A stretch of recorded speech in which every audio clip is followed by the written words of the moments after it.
械は全然 OK だと思います。というよりもそれがないとダメなので、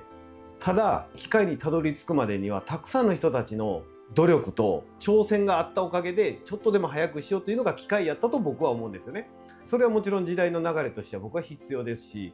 やけど本来忘れてはいけないものづくりの思いっていうのは僕は必ず機械であろうとも僕は必要だなと思います。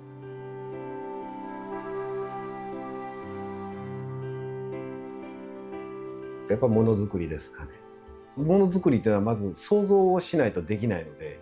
何かを想像しないと形ができないので、あ、こんな形にしようかなとか、どうしたらもっとみんなが美味しく飲めるのかなとか、どうしたらもっと木がきれいに見えるのかなとか、やっぱり想像すること、それにやっぱり挑戦することが大事なんじゃないですかね。失敗の方が多いですけど、やっぱりものづくりのこだわりっていうのは私は一番大事にしてますね。